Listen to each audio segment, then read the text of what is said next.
NASA 557, contact tower 128.15. Caution, caution. Manual, fuel, manual, fuel. I'm John Golia. I'm Greg Fife. And I'm Todd Curtis. And we are the Flight Safety Detectives.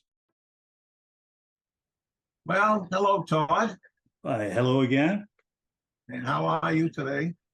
Well, given the events since our last show, I'm feeling particularly good because I believe you threw down the gauntlet last time to the audience at large. What was that gauntlet? Yeah, well, I can see where you've risen to take that gauntlet because you filled up my mailbox with all sorts of adventures in this area, including at least one that seriously fit the bill for what I had said. And I'll recap. What I said was I'd like to see these investigations done in a manner similar to what the NTSB does for aviation accidents, which is the standard around the world. The Brits, the Dutch, the French, everybody has a very similar process. Australians, just to mention a few. There's many others as well. And lo and behold, you were able to find a almost 40-year-old investigation that had all the elements in it that I was bemoaning. So you're making me eat my own words. Well, it's I wouldn't put that much on my shoulders because you actually allowed me to look at this in a whole new light because this was a 1986 event. We're not going to go into great detail right now, but we will soon enough because we want to talk about some other stuff first. But it was a 1986 event where back in 2015, I was actually part of a Smithsonian Channel show that was a whole series called UFOs Declassified. And this one was UFOs versus airliners.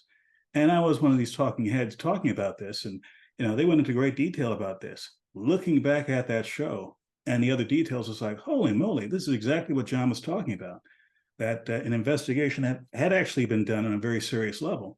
But before we get into air safety investigations and UAP investigations, we'd like to get to one of the letters we recently received from one of our listeners. I'm working towards finishing my degree and focusing on aviation engineering. I'm interested in learning about air accident investigations and a possible second career with the NTSB, or at least in the air accident investigations field. So I was wondering if you guys have any insights as to how I should go about that.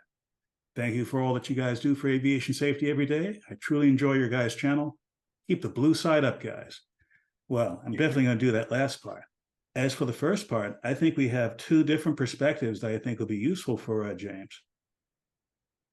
Oh, at least. But, you know, everybody wants to go to work for the NTSB as an investigator. And that's a very limited number of people. You know, the entire agency has about 400 people. They have to do ships and railroads and trains. So the aviation side, counting everybody, is considerably less than 100 people. When you get into the investigation area, you know, there's like 5 investigator in charge. There's maybe 10 or 15, I'll be generous, say 15 engineering groups, positions in engineering in accident investigation. So there's not a lot, and it's not a lot of movement. Now, right now, there happens to be a number of openings at the NTSB. And I saw recently where they're looking to hire a couple of people that have general aviation piston engine experience. So, and that's unusual that they've had a couple of jobs in that area. But in any event, that's where everybody wants to go, but they're overlooking a bigger opportunity, and that's the FAA.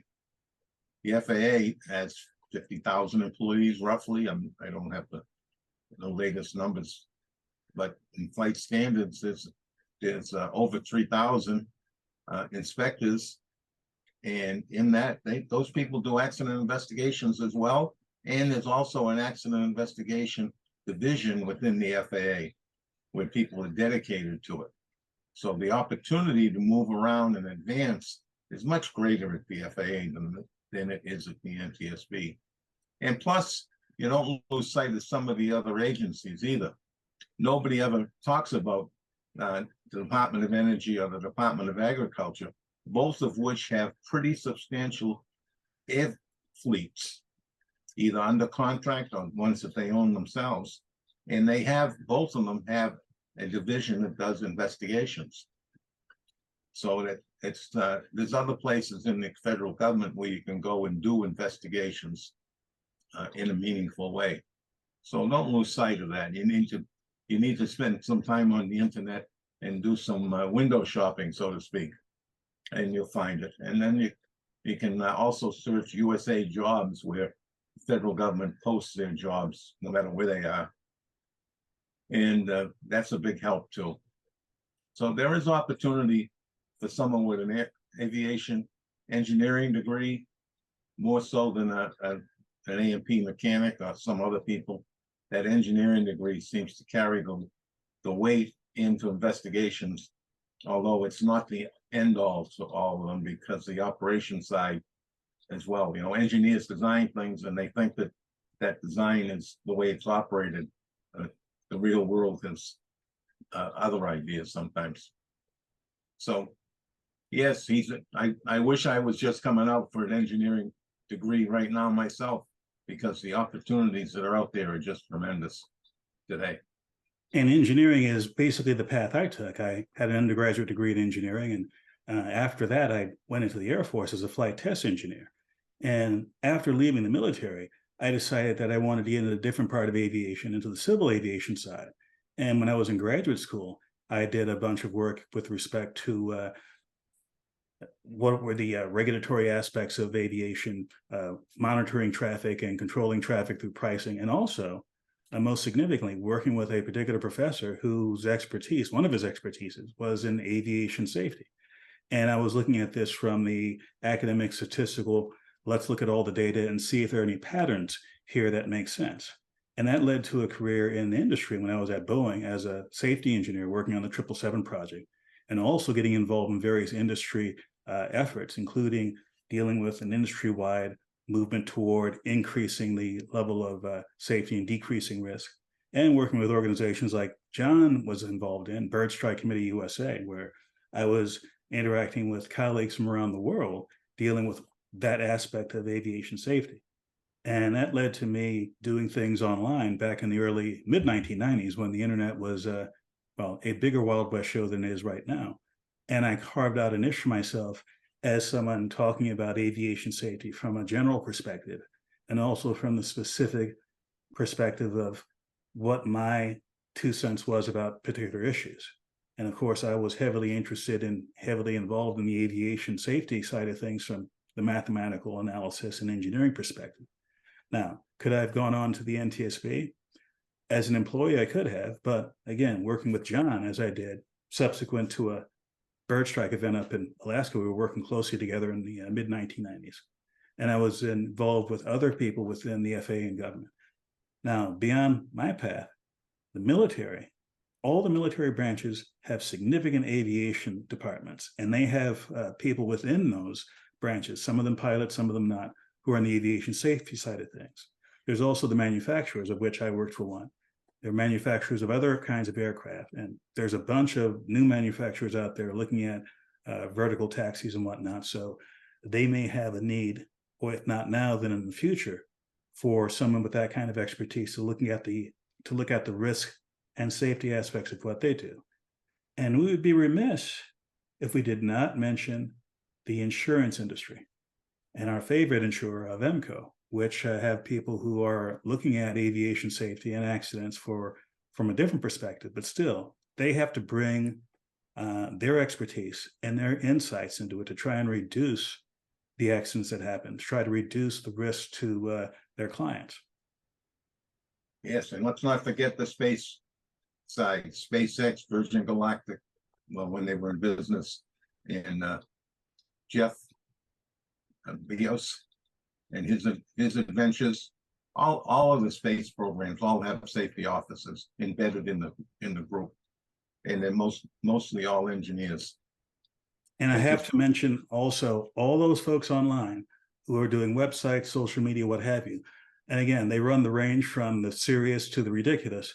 But if you want to get your point of view out there, There is no better way to get experience than by actually doing it yourself. The barriers to entry is basically zero. You can use your equipment in your pocket, your phone and your computer to put stuff out there. Will your efforts attract an audience? Will your efforts be worth the time and effort? There's only one way to find out, and go out there and do it. Yes. So the sky is really the limit. You know, we've heard that over and over and over, but right now, I mean, it really is a wide open playing field. So I wish him luck. Now keep in touch. If I can help, well, we can help. Just let us know. And now on to the subject. Well, indeed. Now, of course, the public's awareness of this has increased manyfold over the last few years, especially the last couple of months, as Congress has gotten into the act of trying to get to the bottom of, hey, what are these things that are going on out there? What are these UAPs? Who's investigating them? And if they are investigating them, how come we don't know anything about it? Well, that's one of the common refrains within government and industry. These things are happening, but for whatever reason, the investigations aren't happening on a regular basis. But as it turns out, they have happened on an irregular basis. And one of the more spectacular ones was almost 40 years ago, 1986. This was an event involving a JAL cargo, Japan Airlines cargo aircraft, a 747 flying from Reykjavik, Iceland to Anchorage, Alaska. It was at nighttime during November 1986. And in short, the flight crew, which is a 3-person crew, was a 747-200. They all witnessed not one, not two, but 3 UAPs over about a 30-minute span, where they first saw 2 anomalous lights out in front of their aircraft, and they thought this was a traditional aircraft, but it was behaving in ways that were completely unlike a normal aircraft. And later on in this encounter, they saw a 3rd something, which the captain describes as something twice the size of a 747. Now, for those of you who are not familiar with aviation, there is nothing twice the size of a 747 that flies at 35,000 feet. Yes, there have been dirigibles and airships that have been about that size, but none of them ever got that high. And this was also flying a lot faster than any traditional aerospace vehicle they were aware of. Not only did they witness it, they had FAA controllers communicating with them in real time on it. They had multiple FAA radars keying in on this. They even brought in military assets to try and figure out what was going on, and tried to get other aircraft in the sky to figure out what was going on. In the end, the basic data that they had were the eyewitness reports from the flight crew, radar from the weatherway radar of the aircraft, and ground radar from the FAA. Subsequent to this, there was actually a full-scale investigation involving a person named John Callahan, who I believe was from the FAA office in Atlantic City, who put together all of the information, got a timeline together, put a report together that was presented to other branches of government. The following is a presentation given by John Callahan at the National Press Club in Washington, D.C. in May 2001 as part of the Disclosure Project, where Callahan described his role in the investigation of Flight JAL 1628. My name is John Callahan. I'm a retired FAA employee. I was the division manager for the Accidents Evaluation and Investigation Division in D.C. About 2 years before I retired, I received a call from Alaska region where the region wanted to know what to tell the media. When I questioned, tell the media what, he says about the UFO, and it went downhill from there. What UFO? It turned out I told him what any government employee would do at that time was to tell him it's under investigation. And then I had him send all that data to the FAA's tech center in Atlantic City. The next day, my immediate boss, service director, Javi Safir, and I went to Atlantic City. I had just purchased a new video camera, and I videoed the event. In Atlantic City, we had them play back on a scope, you would call it a scope, a plan view display, PVD, exactly what the pilot seen or what the controller seen, and we tied that in with the voice tape so we could hear exactly what the controller said and what he heard, and we taped it. We came back the next day, briefed the administrator, Admiral Ingen, on what happened. He wanted a 5-minute briefing. After we started the briefing, he wanted to know if he could see the video. We put the video on. He watched the video, the whole video. The next day, he set up a meeting for me to give a dog and pony show to President Reagan's scientific staff and whoever they brought over, and to hand off all that data to them. That morning in the FAA round room, it was either 9 or 10 o'clock, 3 men from Reagan's scientific staff, 3 CIA people, 3 FBI people, and I don't remember who the other guys were, along with all the FAA experts that I brought with me that could decide or talk about the hardware and the software, how it worked. We put on a dog and pony show. We let them watch the video. We had all the data there. We had all the printouts that the computer put out. They got all excited over it. When it was all done, the CIA, one of the CIA men told the people they were now sworn to secrecy, that this meeting never happened and this event never happened. When I asked him why, I thought it was probably just a stealth bomber at the time, he says, well, this is the first time that we have recorded radar data on a UFO, and these guys are going to get all excited, drooling over all this data. I said, well, you're going to tell the public about it? And he says, no, we don't tell the public about this. It would panic the public.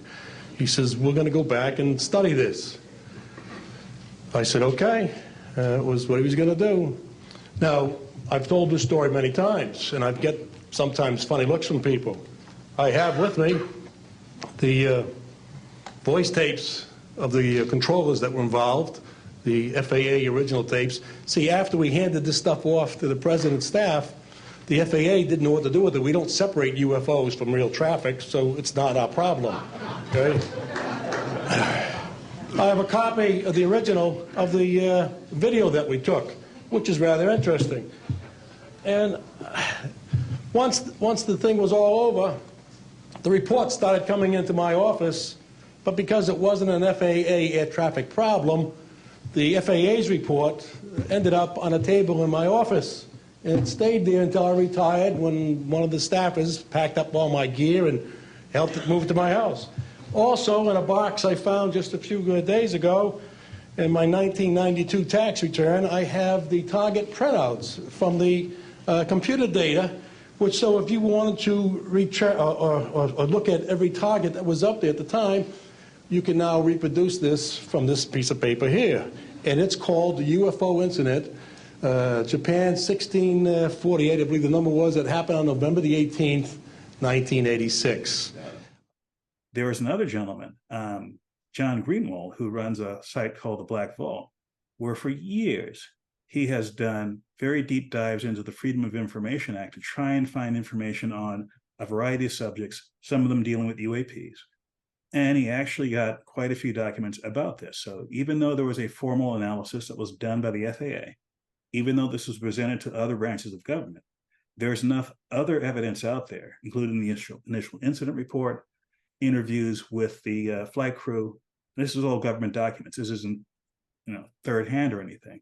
That's out there. So this event definitely happened. To this day, either the FAA or anyone else has definitively said what it was these folks saw out there. And again, there were 3 different UAPs, all of them maneuvering around the aircraft. And the 747 itself, at one point, the air traffic controllers even told them, hey, let's do a 360 and see if this thing is still following you.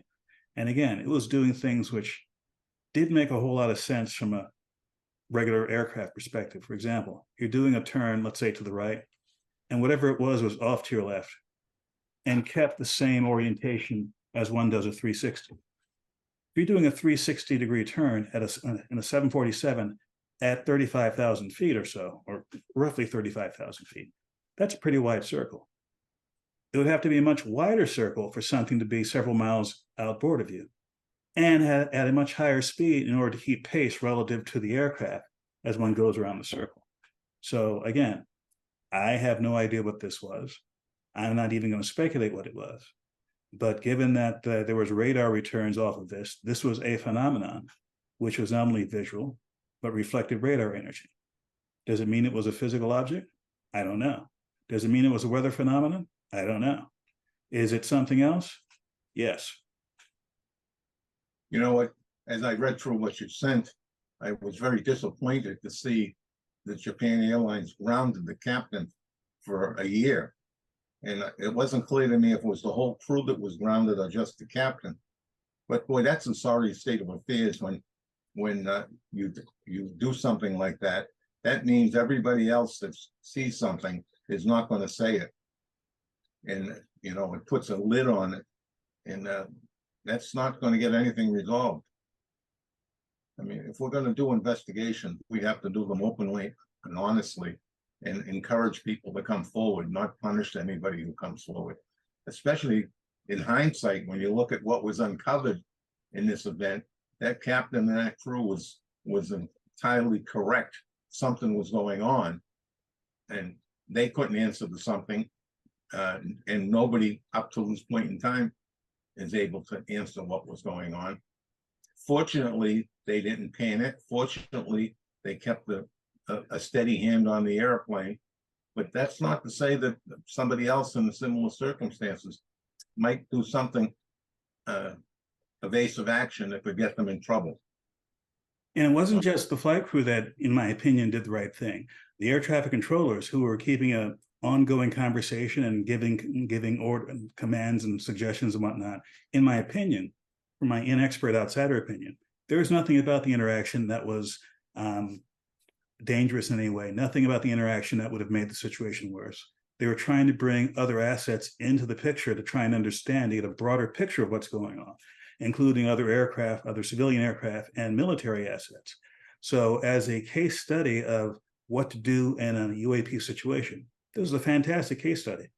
And I don't know why allegedly the CIA took away the analysis, but if they did do analysis further beyond this, if they had other intelligence assets to bring to bear on this, to shed more light on this, by all means, share that with the civilian aviation community. You don't have to reveal the sources and methods. In my experience in the intelligence community, that's one of the key things. Sources and methods, you never reveal. The analysis, hey, that's something altogether different. You know, it's kind of scary that our own government would deny access to something as out in the open as this was. You know, and there's so many other things that they sort of try to sweep under the rugs, sometimes successfully, sometimes not so successfully. But I mean, what's wrong with keeping the citizens of this country informed? This is not necessarily national security. It's an event that's out there. Far too many people know about it when it happened, but yet they still try to bury it and keep it out of the light of the day, when it really should be out in the open. Because maybe they'll find out that there's more of this going on, and because of the punishment or other reasons, a number of people that may have information are not willing to come forward. You know, I don't know that I'd be willing to come forward under the circumstances like this. So it's sort of discouraging that our government does that. But maybe now that Congress has gotten involved, I'm sure Congress was involved before, but now that it's out in the open with Congress, maybe now things are going to change. It's been nearly 37 years since this happened. And yes, there's a whole lot of movement toward making something happen with putting together a formal organization or several formal organizations to gather this data, look at this data, and to share this data. But for now, we have to go with what we have. So I thought to myself, what is the current guidance given to pilots and others in the aviation community with reporting these events? Now I'm going to go to the Airman's Information Manual, which is a standard document that anyone who flies in the United States, they'll have some familiarity with it. And I'm going to go to section 7.7-7-4, unidentified flying object, UFO reports. Again, the AIM has not been updated to the term of art used today, UAP, for unidentified anomalous phenomena. But the same, you would apply the same rationale here. Here's what they say. Two parts. Part A, persons wanting to report UFO/unexplained phenomena activity should contact a UFO/unexplained phenomena reporting data collection center, such as the National UFO Reporting Center, etc. B, if concern is expressed that life or property might be endangered, report the activity to the local law enforcement department. So let me take this apart piece by piece.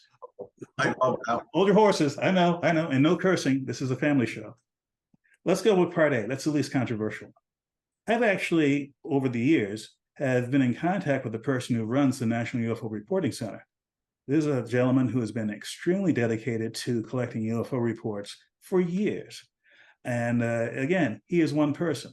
He does a great job, has a fantastic website, and I'll flash on the screen for those watching the video, the URL of this site.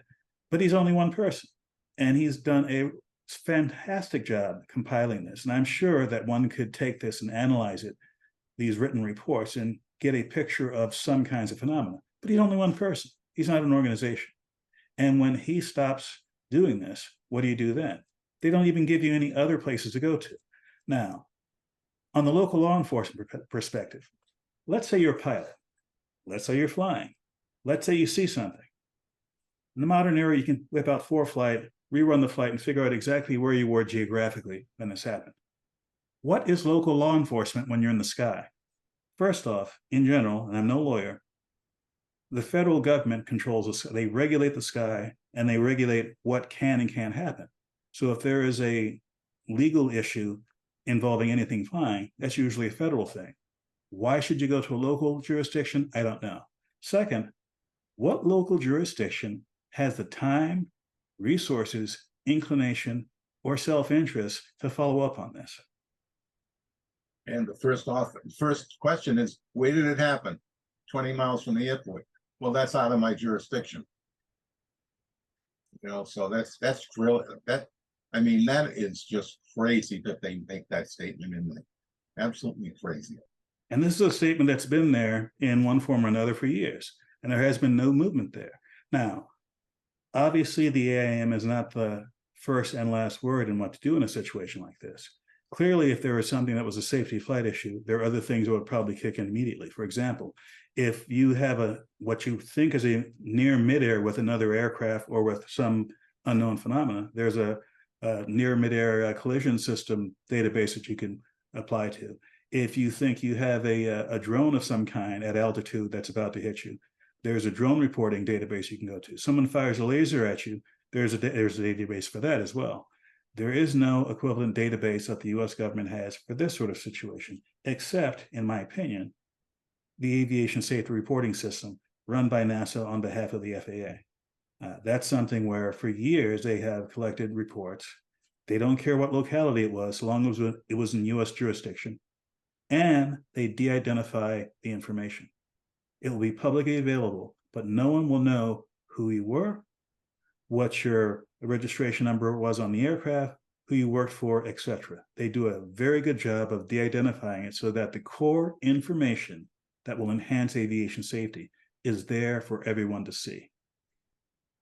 Yeah, it's probably the only place that will collect it today. That needs to change. You know, I just read within the last 24 hours, maybe less, earlier today, of a report someplace. I didn't finish it because I didn't realize we were going to do the show tonight, so I didn't pull it down. I will go back, but there was a report about a UFO somewhere within the last 20 hours. Interesting. And, I'm not going to repeat the government party line, but this is a realistic party line. Most of these reports, if they're investigated, will probably not be something that outrageous. And I've said this before on another show.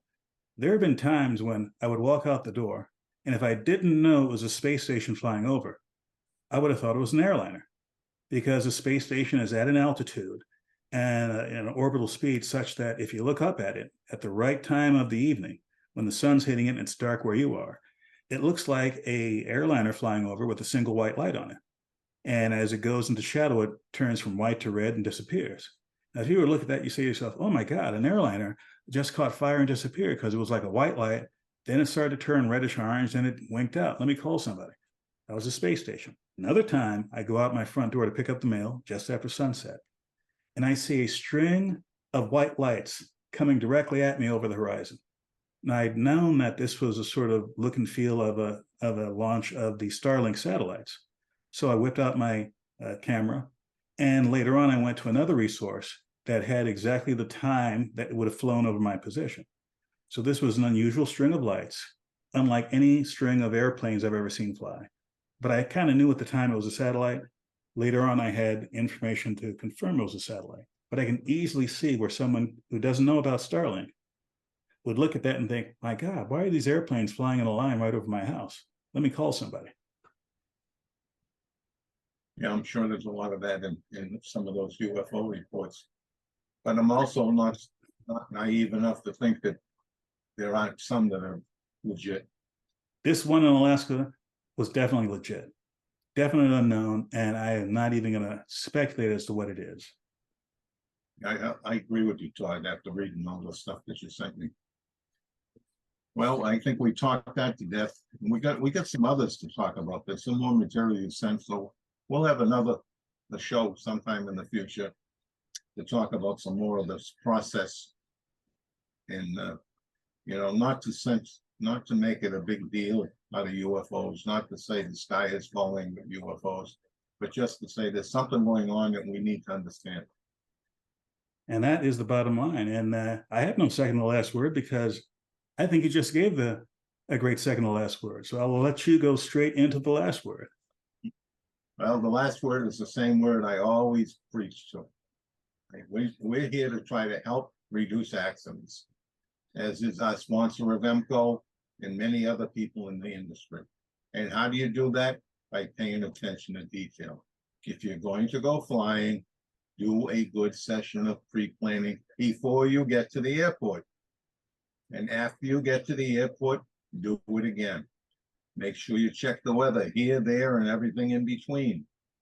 Right? So many times we come across accidents that we're working where the weather was good where we left, the weather was good where we're going, and they got caught in a bad storm in the middle and crashed. So please, you got to pay attention to all of that detail.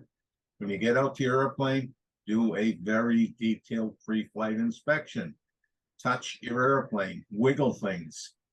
Right? Make sure if you do that enough, you'll know and be able to identify when something has changed, when something is wrong. So do a very detailed inspection, a good pre-flight inside the airplane, and after you take off, put that head on a swivel, because we have a lot of people flying today with skill levels that go from the very bottom all the way up to airline captain. Right? But some people make mistakes. Even the airline captains make mistakes. So put that head on the swivel so you don't have or get involved with somebody else's misadventure. And please, please fly safely.